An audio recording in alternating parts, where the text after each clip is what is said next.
बिस्मिल्लाहिर्रहमानिर्रहीम, अस्सलाम वालेकुम। प्रोग्राम में खुश आमदेद। मैं हूँ सुमेरा मिर्ज़ा। 27 मार्च को जो जलसा होता है उसमें आखिर तक हर कोई इंतज़ार करता रहा कि प्राइम मिनिस्टर का सरप्राइज़ क्या होगा।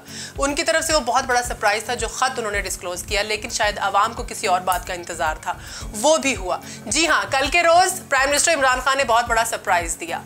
उन्होंने सबसे पहले उस करारदाद को मुस्तरद करवाया असेंबली में। उसके फौरी बाद उन्होंने कौम के साथ जो है वो खिताब किया और उसमें उन्होंने असेंबलीज डिसॉल्व करने का इंदिया दे दिया। उन्होंने कहा कि असेंबली भिजवा दी गई है और वही हुआ। थोड़ी देर बाद असेंबलियाँ डिसॉल्व हो गई और फिर उसके बाद काफ़ी लंबी बहस चली, आइन तोड़ा गया, ये हो गया, वो हो गया, वावेला मचाया गया। होना तो ये चाहिए था कि ऑपोजिशन जिस बात का ढिंडोरा पीट रही थी, जो उनका एम था, जो उनका मकसद था, जिसकी वजह से वो सड़कों पर निकले थे कि री इलेक्शन होने चाहिए, वो हो रहे थे। लेकिन उनके जो असल दिल का चोर था वो इसके बाद बाहर आया। तो एक बात तो तय हो गई कि इस बार भी प्राइम मिनिस्टर 5 साल पूरे नहीं कर सके। हिस्ट्री को बार बार दोहराया गया है। हमारे साथ स्टूडियोज में मौजूद है। आज बहुत सी बातें करने को कोशिश करेंगे कि अपने ड्यूरेशन के अंदर रह के सारी बातें डिस्कस करें। इकबाल शाह साहब हमारे साथ मौजूद। सर, आपके वक्त का बहुत शुक्रिया। कैसे हैं आप? बहुत शुक्रिया सुमेरा। सच्ची बात तो ये है, कहते हैं कि आपने अभी जो इंट्रो में कहा है कि मसला तो सारा मुतालबा इलेक्शन का था कि इलेक्टेड है और ये मुंतखब नहीं है तो इससे हटाया जाए। उसके लिए आपने देखा कि लंबे लॉन्ग मार्च हुए, पीडीएम बनी, बिल्कुल, और धरने दिए गए और फिर आखिरकार लंबे जुलूसों के बाद फिर नो कॉन्फ्रेंस भी टेबल कर दी गई। ऐसा ही है। क्या था, मेरे इलेक्शन में ये आदमी को निकाला जाए और नए इलेक्शन करवाया जाए, ताकि क्योंकि हमारी अक्सरियत चोरी की गई थी। ऐसा ही है। अब जब आपने देखा कि वो ख़त का, जब अभी आपने जिक्र किया है कि उस 27 तारीख के जलसे में जो लहराया गया, वो हमारे कई जर्नलिस्ट ने कहा ये हमारे पास भी है। पाकिस्तान में बेहयाई तो ये है कि वो ऐसा सीक्रेट खत भी इनके पास कैसे पहुंच जाता है, और वो एडिट किया गया। अच्छा, उस खत को फिर पता था हुकूमत में भी, जाहिर है कि ऐसे लोग मौजूद होते हैं जो ये समझते हैं कि ऐसा वाक़या होगा, उनके पास भी लायर्स हैं, आगे कोर्ट्स में केस जाएंगे। बिल्कुल ऐसे। उन्होंने उस खत को सबसे पहले अपनी काबीना के इजलास में रखा। ऐसा ही है। उसको देखा गया कि क्या कहाँ से आया है, क्योंकि आपने बाहर के मुल्क में जब कोई दो लोग बात करते हैं तो वो टाक को भी रिकॉर्ड किया जाता है। Exactly. उसके बाद उस एम्बेसडर हमारे ने पाकिस्तान को भेजा, फॉरेन अफेयर को, वो खाते डिस्कस हुआ। काबीना ने उस पर बड़ी तशवीश का इजहार किया। उन्होंने कहा कि इसका एक और मरहला तय किया जाए। ख्याल ये था कि चीफ जस्टिस ऑफ पाकिस्तान को इसमें लिया जाए, और आपने इस्लामाबाद हाई कोर्ट ने कह दिया कि अभी इस खत को बिल्कुल डिक्लेयर न किया जाए, डिस्क्लोज नहीं करना। ये वो 2 मिनट की बात हुई है ना। पाकिस्तान में सैकड़ों केसेस हैं, इनकी जान को रो रहे हैं जो अदालतों में केस। जी बिल्कुल। अच्छा, फिर उन्होंने अच्छी स्मार्ट मूव की, उन्होंने इस खत को नेशनल सिक्योरिटी कमेटी में रखा। बिल्कुल ऐसे। उस जहाँ वज़ीर आज़म पाकिस्तान मौजूद थे, तमाम सर्विसेज चीफ थे, chairman joint chief staff of committee थे, उसमें IRC चीफ थे। उनको खत को बकाया देखा गया और पाकिस्तान की जो आप कह सकते हैं सॉवरेनिटी है, उस पर गहरी तशवीश का इजहार किया गया कि किसी मुल्क को ये किसने हक दिया है कि इस तरह दूसरे मुल्कों की हुकूमत को कहा जाए कि फलां आदमी को हटाओ और बिल्कुल इंटरफेरेंस का किसी को कोई हक नहीं। अच्छा, फिर इससे आगे फैसला ये हुआ कि अमेरिकन जो पाकिस्तान में जो काउंसलर जनरल हैं उनको बुलाया जाए और एहतजाज किया जाए। ये पाकिस्तान की तारीख में अमेरिकन किसी भी ओहदेदार को बुलाने का पहला वाक़या है। इससे पहले आपने देखा कि भाई हमारे इनहेरिटेंस जीन्स में गुलामी है। हम ये समझते हैं कि भाई अमेरिका को कौन बुलाए। बिल्कुल वही शहबाज शरीफ वाली बात। बल्कि मैं थोड़ी सी आपसे शेयर करता हूँ कि अमेरिकी सफ़ीर राफेल होता था, मेरे जैसा आम आदमी रात को उसके साथ सिगरेटें पीता रहता था जाके, लेकिन लाहौर जब वो आता था तो जो बड़े से बड़ा बंदा उसको 2 मिनट मिल लेता था, वो इतना उसको हाईलाइट करते थे अमेरिका मुझे का सफ़ीर की ड्यूटी है। वही है ना, ज़हनी गुलामी वाली। ज़हनी गुलामी। अब आप देखेंगे जब वो इस तरह का किया तो फिर नो कॉन्फिडेंस मूव होगी।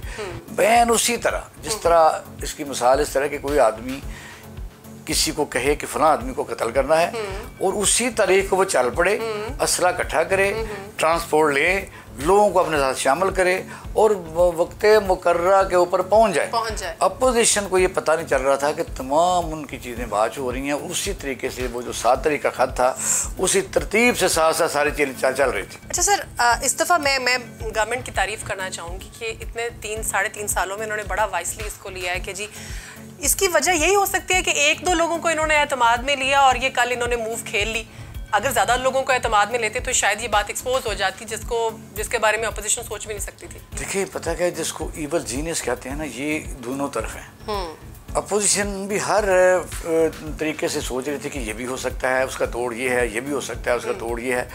लेकिन बाकी आपकी बात दुरुस्त है कि वज़ीर-ए-आज़म ने काफ़ी लोगों को इसमें शामिल नहीं किया। वो उन्होंने खुद एडमिट किया जो कल उन्होंने इशारा दिया उसमें कहा, क्योंकि आपने देखा कि इंट्रिगर जो होते हैं ना, इंट्रिगर उसको कहते हैं कि आपके साथ होते हैं लेकिन किसी के और साथ हो। जिस तरह पंजाब का जो गवर्नर है ये इंट्रिगर था, इसको भी उन्होंने नहीं लिया अपने। एग्जैक्टली उनका देख ले इशू कैसे फट पड़े हैं पंजाब के। हाँ, उसकी शक्ल आप देखने वाले थे। तुमने पाकिस्तान में कौन सी कंट्रीब्यूशन है, पीटीआई के लोग 22 साल जद्दोजहद करते रहे। मुझे तो उनकी बातों पे हैरानगी हो रही थी कि मैंने आज तक करप्शन नहीं किया है, you know about server foundation and all. The corrupt man, he is the corrupt man. इसलिए कि जब इन्होंने उनका लाहौर में बनाया इलेक्शन कैंपेन में, तो जो कोठी किराए पर ली गई वो एक्चुअली इतनी फंड आ चुके थे कि वो खरीदी जा सकती। ये जरूरी होता है कि आपको अगर किसी ओहदे से हटा दिया जाए तो फिर आप उसी गवर्नमेंट के खिलाफ उसी वक्त आके प्रेस कॉन्फ्रेंस करें या कुछ भी बोलना शुरू कर दें? This is not fair. बस ये आपने कह दिया तो ये यही खल के खुदा की आवाज़ है। वो कहते हैं कि जिसके साथ रहा जाए अच्छाई यही होती है कि फिर उसके खिलाफ को बात। चलिए सर, अब ये मामला जो है वो अच्छा, अब ये है कि आपने देखा कि वो इतना वो ज़बरदस्त उसमें हुआ कि ये दुरुस्त है कि उस वक्त हालात इतने अजीबोगरीब थे पाकिस्तान में। सुप्रीम कोर्ट को जो 63A के लिए कहा गया कि इसका फैसला करें कि किसी मैनिफेस्टो के ऊपर अगर कोई आदमी पार्टी का मेंबर जीत के आता है तो ना आप किसी अपनी आवाम को पूछता है जहाँ से वोट लिए हैं, वो सीधा आगे पैसे पकड़ के बैठ जाता है। और फिर आपने बेहयाई इनकी ये देखी कि सिंध हाउस में बाकायदा मुजरे हो रहे हैं और बाकायदा तो शराबें पिए जा रही हैं, और ये पाकिस्तान में हो रहा था। और अदालतों ने वो केस को जैसे बार उनकी मर्जी है, वो तो अदालतें उनका एहतराम ही करना चाहिए। वो केस का फैसला नहीं हुआ, काश वो हो जाता तो शायद वो लोग डिस्क्वालीफाई हो जाते फॉर एवर और दूसरे लोग डर जाते। फिर मुकाबला जैनमन लोगों के दरमियान होता कि जितना पीटीआई के पास वोट हैं वो जैनमन रह जाते। और मे भी, और मेरा ख्याल है कि फिर भी शायद जीत जाता, इमरान खान हार जाता। बिल्कुल, मुझे ये गुमान है कि अगर ऐसा भी होता तो शायद हार भी जाता। लेकिन ये तरीका गलत। अब ये है कि जब नो कॉन्फिडेंस के आपने देखा हुआ तो फिर उसको हाइप क्रिएट की गई, बंदों को सिंध में ठहराया गया, उसको भेड़ बकरियों की तरह ले जाया गया और ये पुराना तरीका छांगा मंगा टू किया गया। अच्छा, वहाँ जाके जब वो लोग बैठे तो किसी के साथ वो बात नहीं कर सकते थे कि फिर रास्ते में जो उन लोगों को कहा गया कि भाई पहले हम जलसा करेंगे, ये जो अपने चेहरे दिखाएं जिन लोगों से वोट लेके आए हैं, तो वो देखेंगे कि भाई आप वोट हम तो लेके आए थे इमरान खान के लिए, तो किधर आप जा रहे हैं क्या। लेकिन बाहर वो मौका नहीं आया, उसमें आपने देखा कि कुछ मसाइल मौजूद थे। वैसे मज़े की बात है, एक बड़ी इंटरेस्टिंग सी सिचुएशन पैदा हो गई जब ये सारी कार्रवाई कल हुई है। I was just thinking about them कि इन लोगों ने क्या किया और उनके साथ क्या हो गया। ये जो मुनारिफ हुए थे, ये ना इधर के रहे ना उधर के रहे। लेकिन एक बात है, उनकी तिजोरियां तो फिल हो गई ना। तिजोरियां ज्यादा फेल नहीं हुई, लेकिन जिन लोगों ने ये मैंने किया था, बड़े पैसे, बड़ी अमाउंट, 20 करोड़ तक, 25 करोड़ तक की बात चली थी। यानी कि उन्होंने अपनी सारी सियासत जो है 20-25 करोड़ में बेच दी। यहाँ होता है, आप देखिए ये सस्ते लोग हैं, यहाँ वाकफ कुछ नजर आते हैं। सेनेट में बड़े पैसे लगते हैं, सेनेट हाँ, इससे भी ज़्यादा लगते हैं, वहाँ इससे भी ज़्यादा लगते हैं। आप देखिए एक ज़माने में एक 2 बेटे और एक बाप था, तो वो बकायदा तीनों ही हो जाते थे। गुलजार अहमद खान, जी, वो किसी से टिकट नहीं लेते, बल्कि इवन देन बेनज़ीर उनके घर ठहरती थी लाहौर में। तो उसने कहा जी मुझे आपको टिकट की जरूरत नहीं, मैं ये खरीद लूँगा। और ये वाकई बिकते हैं, पाकिस्तान की पार्लियामेंट के मेंबर बिकते रहे हैं, आज से नहीं।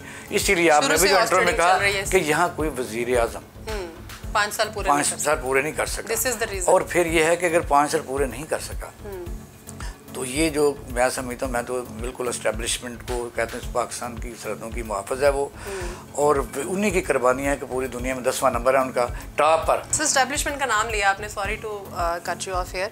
इस दफ़ा DG ISPR ने बिल्कुल क्लियर कर दिया है कि जी हम लोगों की कोई इन्वॉल्वमेंट नहीं थी, ये जो कुछ भी हुआ है कल नज़र भी आई है। वो उसको सेकंड भी किया अपोजिशन में, ये अच्छी बात है, ये अच्छी बात है क्योंकि नहीं होना चाहिए। लेकिन यह कभी आप देखेंगे कि अभी आगे भी ये न्यूट्रल, अभी उन्होंने कहा न्यूट्रल देख रहे हैं, तहकीकात कर रहे हैं, न्यूट्रल रहे हैं नहीं रहे, क्योंकि उनको शक तो जाता नहीं। फिर ही आप देखेंगे सबसे अहम बात जो ये है कि मियां नवाज शरीफ साहब की जो फैमिली है, चलो उन्होंने सेक्रीफाइस कर लिया, पीपल पार्टी ने कहा जी यही इनको हमने ना पहले डिक्लेयर कर दिया, ये वज़ीर आज़म मियां शहबाज शरीफ साहब होंगे और हमजा शहबाज शरीफ पंजाब में होंगे। ये बहुत बड़ी बात है। हालांकि दूसरी तरफ परवेज़ अली साहब 10 वोट लेके तो उन्होंने PTI का जीना दोबर किया हुआ, तो उन्होंने लेके छोड़ा।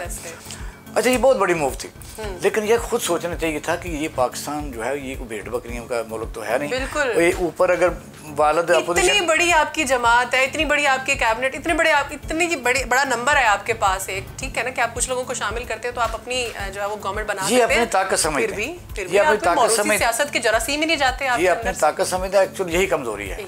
मसलन आप देखेंगे ऊपर अपोजिशन लीडर मियां शहबाज शरीफ साहब थे, जिसको सारी मराहत हासिल थी। नीचे हमजा शहबाज शरीफ अपोजिशन लीडर थे, फिर जब रिप्लेस हुआ तो ऊपर वो वज़ीर आज़म आ रहे थे। ये वज़ीर, भाई मुझे बताइए कि लोगों को आपने समझा क्या हुआ? सर टाइम हमारे पास शॉर्ट है, बुरी वज़ीर आज़म के लिए आप क्या ख्याल है, कौन सा नाम सामने आ सकता है? नाम तो काफ़ी आ रहे हैं, मतलब एक उसमें सिर्फ ये है कि इसमें भी फटा पड़ेगा, क्योंकि जो आईनी तरीकाकार है वो अपोजिशन लीडर 2 नाम भेजेंगे और 2 भेजेंगे वज़ीर आज़म जो इस वक्त 15 दिन के लिए वो चल रहे हैं। वो इमरान खान भी 15 दिन के लिए है, तो सदर ममलकत ने उनको कहा 2 नाम भेजें या 3 नाम भेज दें। उसमें अगर फैसला नहीं होता तो फिर election commissioner of Pakistan president को नाम भेजा गया, फिर प्रेसिडेंट फैसला करेंगे। मेरी नज़र में तो ये है कि शेख अजमत सईद साहब शायद next interim prime minister. Okay great. अच्छा, last question sir, Supreme Court में मामला चला गया, आज हियरिंग भी चल रही है, आपके ख्याल में क्या हो सकता है? सुप्रीम कोर्ट ने जिस तरह से बहुत ज़्यादा सीरियस लिया है, कल संडे का रोज़ था और उन्होंने वो पहुंचे हैं चीफ जस्टिस साहब और वहाँ पे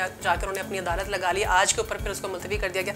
तो आप इस जो सुप्रीम कोर्ट की सीरियसनेस है टुवर्ड्स दिस इशू, किस तरह से देख रहे हैं आप? देखिए, सुप्रीम कोर्ट ऑफ पाकिस्तान किसी मुल्क की है तो उनकी भी मजबूरी है। बड़ा प्रेशर था, कल आपने देखा कि सुप्रीम कोर्ट बार एसोसिएशन के आसन भवन साहब है, जो आप वो तो सियासी पार्टी के मेंबर बन चुके हैं, वो हिस्सा नहीं रहे कि अदलिया का दूसरा जो हिस्सा होता है कि मुल्क में इंसाफ की फरहमी के लिए उन पर बेतहाशा इल्ज़ाम हैं, बल्कि उनके कुलीग ने इल्ज़ाम लगाए हैं कि ये पाकिस्तान में बाकायदा तौर पर नैरेटिव लेकर आगे बढ़ रहे हैं। वो सुप्रीम कोर्ट के सदर तो बन गए, लेकिन वो सुप्रीम कोर्ट सदर के तौर पर अपनी वो खिदमात अंजाम नहीं दे रहे, वो मुस्लिम लीग नून के एक एजेंट के तौर पर काम कर रहे हैं। उन्होंने मुझे कल प्रेशर दिया, फिर चीखो पुकार हुई, फिर नून लीग ये वो सारे आपको पता बड़े हायर, रज़ा रबानी साहब हैं, बिलावल भुट्टो जरदारी साहब हैं, मियां शहबाज शरीफ साहब हैं, उन्होंने फिर मजबूरी में कह दिया लेकिन कानून और ज़ाब्ते के मुताबिक फैसला होगा। और सुप्रीम कोर्ट ऑफ पाकिस्तान इससे पहले ये फैसले कई दफ़ा कर चुकी है कि कौमी असम्बली के स्पीकर की रूलिंग के ऊपर कोई अदलिया मुदाखलत नहीं कर सकती, क्योंकि रज़ा रबानी साहब के भी मौजूद हैं, बयान मौजूद हैं। इस तरह आप देख सकते हैं कि इससे पहले जो स्पीकर थी, क्या नाम था आपको याद होगा? शहला रज़ा नहीं, दूसरी फहमीदा मिर्ज़ा की बात है, उस पर वर्डिक्ट आ चुकी है। तो अगर बात आगे बढ़ती है तो फिर कौम देख रही है, क्योंकि कौमी असम्बली जो हम इसको कहते हैं कानून साज अदारा है, ये सबसे बड़ा अदारा है, कोई भी कानून बना सकती है, कोई भी बात कर सकती है। उसकी बात वापस करने के लिए वही असम्बली है कि आइंदा के लिए स्पीकर के इख्तियार महदूद कर सकती है। सुप्रीम कोर्ट ऑफ पाकिस्तान को आज की डेट तक तो ये इख्तियार हासिल नहीं है। बिल्कुल ठीक है, बहुत शुक्रिया इकबाल शाह साहब डिस्कशन के लिए। यानी कि जो गेम जिनकी गेम थी उनके हाथों में गेम प्राइम मिनिस्टर ने दे दी है, क्योंकि ये जो सियासतदानों में आपस में एक खिचड़ी और खिंचातानी चल रही थी उसको साइड पे रख के प्राइम मिनिस्टर ने सारी जो अपनी गेम है वो अब अवाम के कोर्ट में डाल दी है कि ये गेम ही अवाम की है। अवाम ने ही देखना है कि कौन हमारे लिए बेस्ट है, और अब री इलेक्शन होते हैं तो अवाम ने देखना है कि हमने किसको इलेक्ट करना है। आज के प्रोग्राम से इतना ही। जैसे जैसे इसके बारे में जो भी अपडेट्स आती रहेंगे आपसे डिस्कस करते रहेंगे। सुमेरा मिर्जा को इजाज़त दीजिए, अपना ख्याल रखिएगा, अल्लाह हाफिज़।